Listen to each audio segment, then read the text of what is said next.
Yes, guys, welcome back to another video. In this one, we're going to be unpacking Cal Toomey's Phantom Draft. This video is powered today by Deakin University, home to the world's #1 sports science school for 3 years running. I'm teaming up with Deakin in the lead up to this year's draft to bring you even better videos. Cal Toomey's top 30 Phantom Draft has just dropped, and I thought it was a good opportunity for me to go through, put my mock draft up against Cal's and kind of see some of the maybe surprising selections that he has come forward with here. So we'll start with pick number 1, which is Sam Lawler to Richmond. I don't think we have to talk too much about this pick. I think most people are mocking Sam Lawler to the Tigers. He seems to be the one that they're after. I had him number 2 at the end of the season on my ranking, so it hasn't ended up too far away with that, with the Tigers seeing him as the most unique prospect in the draft. 2 is where it starts to get a little bit interesting here. So he has Finn O'Sullivan as the second pick to North Melbourne. Now, I have no arguments at all with this pick on talent. And I think there's definitely going to be...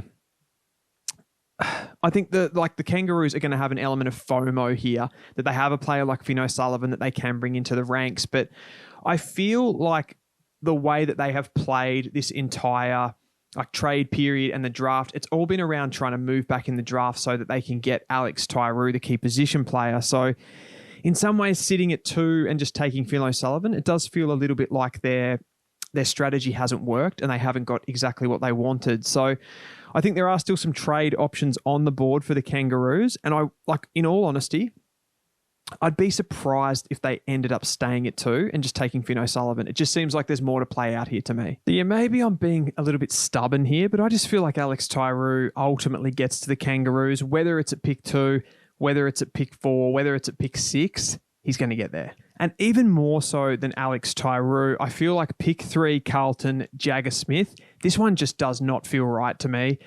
From a needs point of view, I think Carlton are lacking that really explosive, dynamic midfielder, that ball carrier, the guy that can take the ball from centre stoppage, run it, be that really aggressive forward of centre player. And that is just not Jagger Smith. Yeah, he's got, he's fleet of foot around stoppage. He's really good at the loose ball stuff, but he's not a high meters gain player. He's not a highly offensive midfielder. And that's the player that they really need.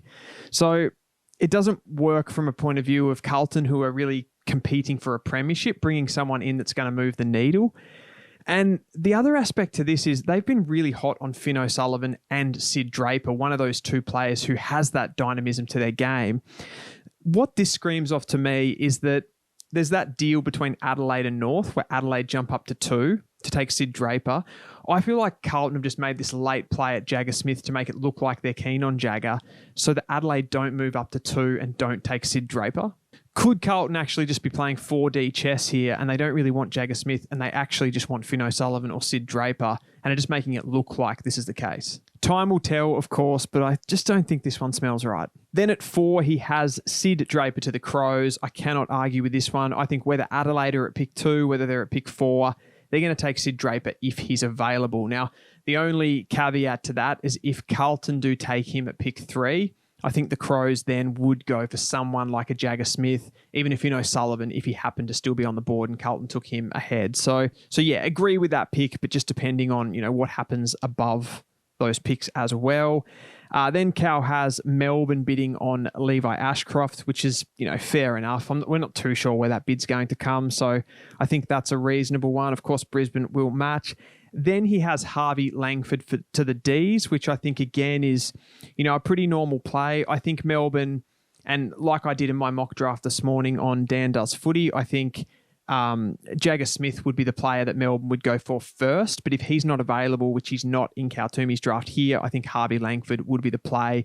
Kind of gives them that a little bit of flexibility with the forward half player as well.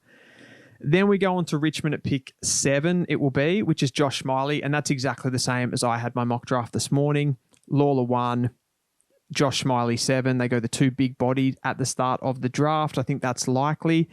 Then we get to St Kilda at 8. And this is probably a little bit of an unusual pick, but not one that I disagree with. So I had here at pick 8, the Saints taking Beau Allen as that little bit of a point of difference dynamic midfielder.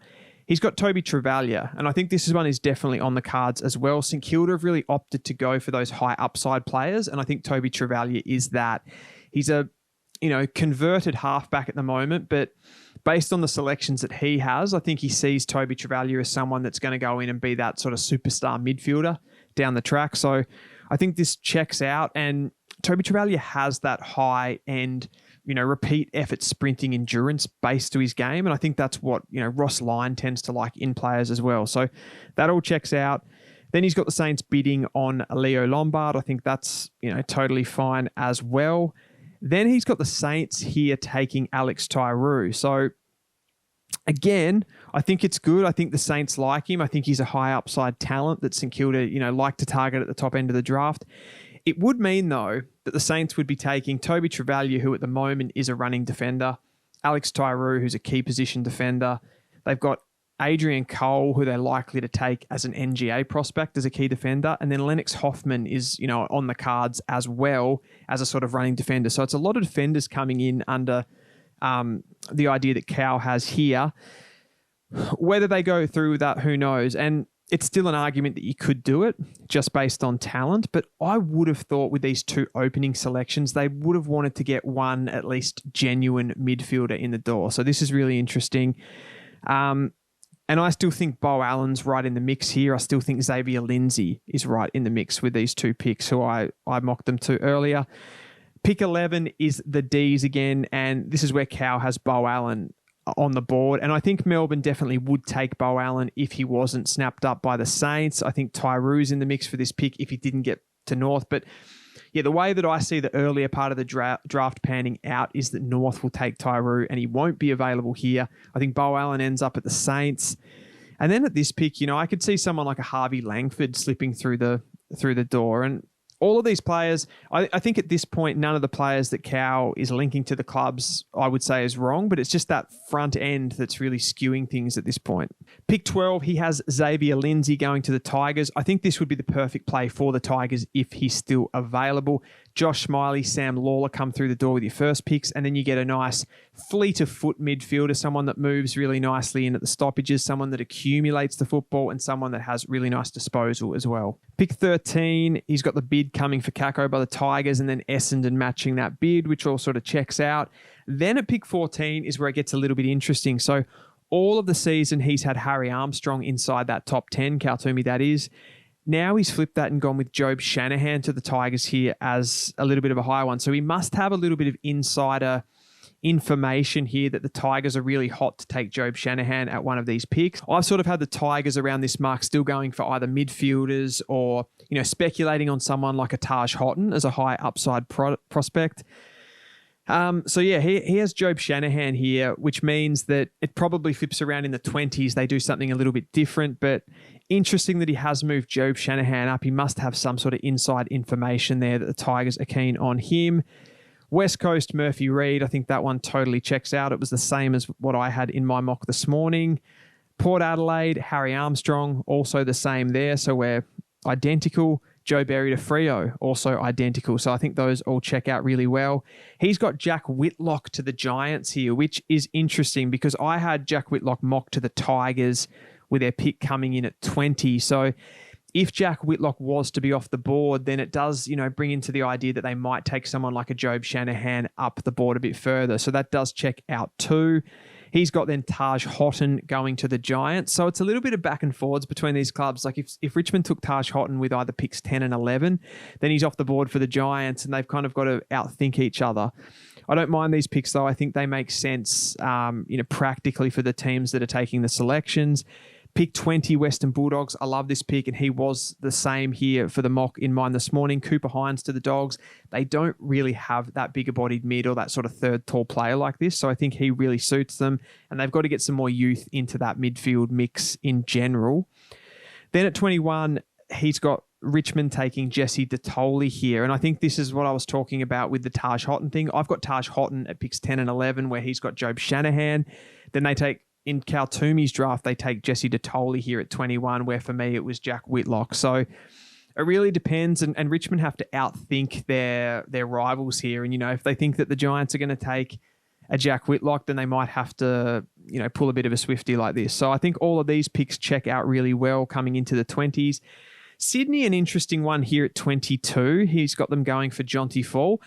I wouldn't say it's a reach. I'd just say that Does Sydney go for a tall forward, maybe a little bit out of order here, the 195 centimetre key? I would have thought they'd be more keen on someone like a Matt Whitlock as a key position defender, or even one of those small forwards if they could get hold of an Ollie Hannaford, a Jesse Detoli if he was on the board. So that's an interesting one.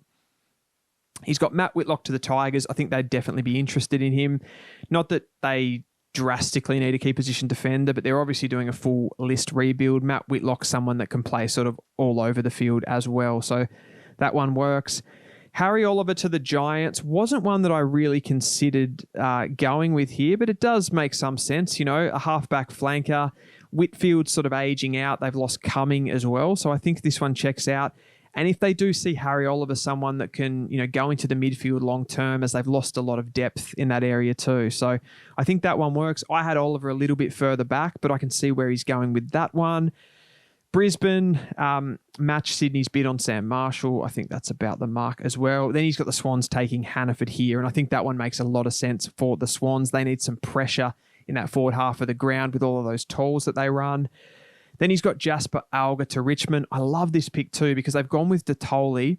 On my mock, they went for Houghton. On this one, they get Detoli and then they get the aerial hybrid player as well in Jasper Alga, or the small hybrid in Jasper Alga. So two different kinds of small forwards there. Really works well for me. 28, Richmond go Luke Trainer. Like, this is staggering to me. So what does Cal Toomey know that we don't know? Because Luke Trainer at 28 is just way out of whack with the talent level. I have him at about 11 or 12 in the overall ranking. So I don't know. Like, people have asked a lot about the concussion. We don't really know the answer to these questions. I'd imagine Cal Toomey has some information here, and that's what's forced him to push him back to 28. That's really interesting.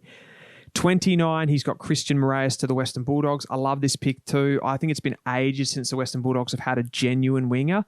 And Christian Moraes, he can run, he can jump, and he can be a genuine ball mover for them on the outside. So I like that at 29, and it's around the mark on talent. And this is a big one. Coming in at 30, he has got Ned Bowman to the West Coast Eagles. Now, Ned Bowman hasn't featured in any of his top 30. I didn't have him in my top 60. I know he's a talented player. He's sort of a medium forward, very mercurial, very athletic, low disposal guy. This is him rocketing up the draft boards. I'll see what he's written here. Shapes as an under-the-radar top 30 pick with significant interest in this part of the draft. Announced himself as a draft prospect with perhaps the best highlight of the year. Yeah, and I've seen that mark that he took. Yeah, it's interesting. 186 centimetre sort of forward mid he is. Now, I think this partly comes down to the fact that West Coast, being a Western Australian team, they're not super keen to draft heavily out of Victoria. So I think they're looking in the South Australian market here.